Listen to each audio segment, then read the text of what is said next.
What's going on, guys? So in front of me, you were looking at something absolutely extraordinary and never done before in the fifth wheel market. This is a Coachmen Chaparral Lite. We're at the dealer open house event in Elkhart, Indiana for the 2025 show featuring 2026 models.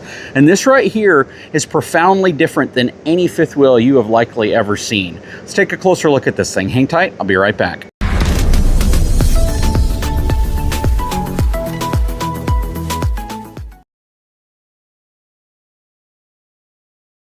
So first off, the reason why this is so profoundly different is because of its size and its weight for being a fifth wheel as loaded as it is. To put that into context, look at the full profile Brookstone right behind it and compare that to the height of this. This thing is super short, and it's actually probably about as tall as your normal travel trailer. It is really crazy what they've done here. Let's take a look at the weight on this thing.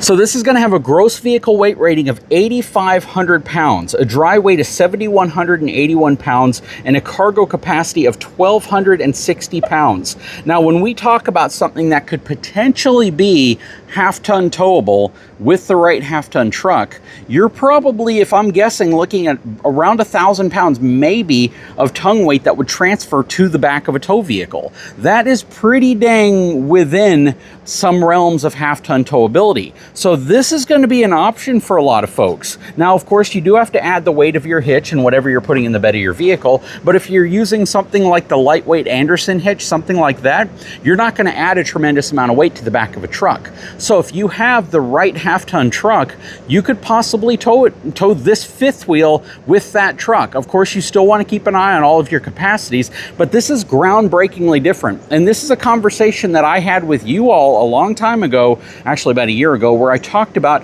a manufacturer who wanted to come up with a half-ton, a true half-ton towable fifth wheel.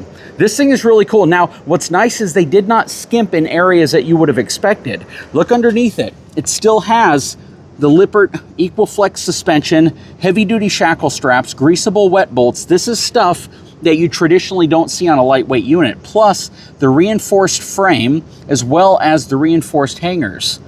Check that out. I mean, this is not something you would normally expect to see.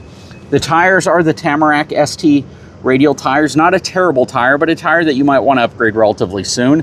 225/75 R15s. Has a tankless on-demand Furrion water heater. Nice size awning, prepped for a backup camera, LED lighting. Has a 2-inch receiver that's meant for an accessory rack.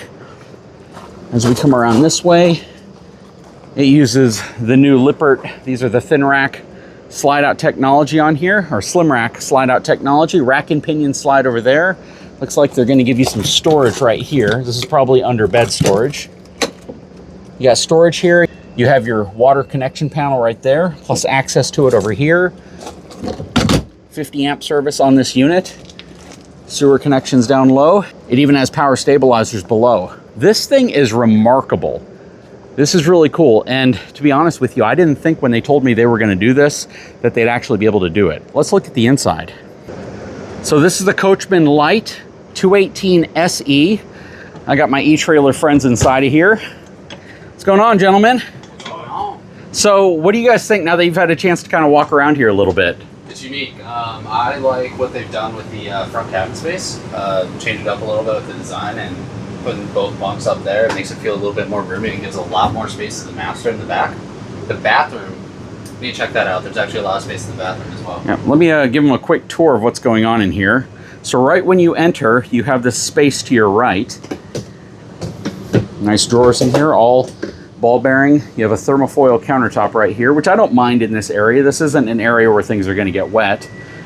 You have your TV entertainment, your controls right here, and then you have this cool kind of, it's kind of a U-shaped dinette. They give you a bit of a jump seat type area right here, which can still be functional maybe for smaller kids.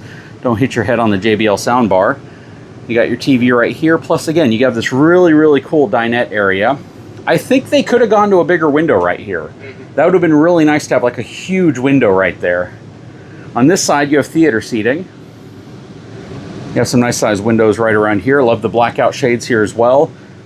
Plus you have a Furrion 12-volt refrigerator freezer. Your pantry storage right here. That is lit up. And then a pull-out trash can right there. Looks like a convection microwave. Nope, not a convection, standard compact microwave, just stainless steel. Thermofoil counters here. It would have been nice as a small area if they would have gone with the solid surface material, but 3-burner gas cooktop, cabinets everywhere. Now check this out. So in the upper deck, you have this step up, and then they even have a step right here, which I'll have to figure out how to get that to come out. But yeah, you have a step right here, which steps up right here to get you into the front bunk. This is really cool. It gives you a bit of that Class C vibe. It's not a tremendous amount of headspace in here, but you can walk around in here. So even if you're relatively tall, if you don't mind being hunched over, you can easily get up in this space. And kiddos would love this area because, you know, you could be probably upwards of about 4 feet tall and comfortably move around in this space. You got your drawers and cabinets there as well. That is really awesome. David, would you like to sit down right here to see if this is usable for an adult? Oh yeah. A little tight? Oh yeah. Not a lot of knee space down here for an adult, but Would the kids fit there? yeah, you could have a kid here. Yep. It would work. That's cool. All right, so they told me I need to go check out the bathroom. Let's check out pantry space number 2 first. Fire extinguisher, fuses and breakers down there. Got some cool little areas to hang stuff up. You have your GE AC control, which is blowing some nice cold air right now. So this is your, looks like a queen size bed.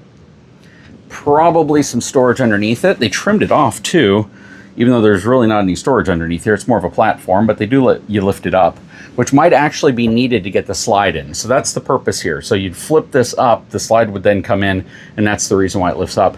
I do love how they did the nightstands coming off the side, but not over the bed. That is really nice. Plus extra storage above the bed. Now, let's turn it around this way. Got some hanging storage right there. More drawers. And it's a reasonable size bathroom. It's not huge. The shower bath area is definitely relatively small. I feel like it would have been a little better if they would have gone with just a traditional shower. It would have given you a little bit more room to move around.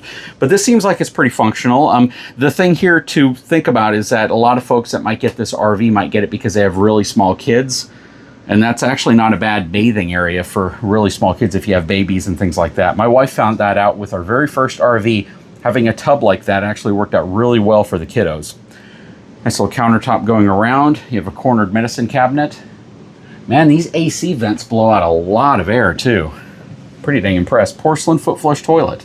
It's not bad. It is definitely in the bedroom space though, which means that anybody using the bathroom would have to go into this space if this door is shut at night. So that's worth considering.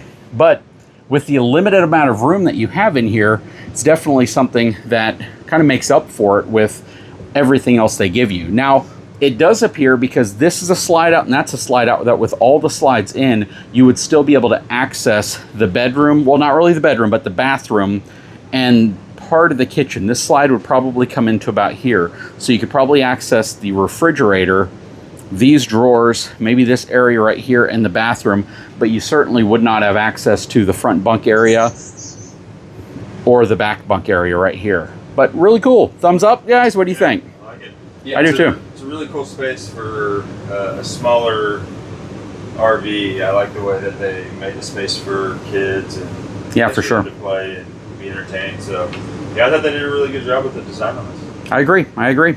Anyways, guys, sure hope you enjoyed the video. If you haven't had a chance, please take a moment, subscribe to the channel, give me a thumbs up, and we will talk to you again very, very soon.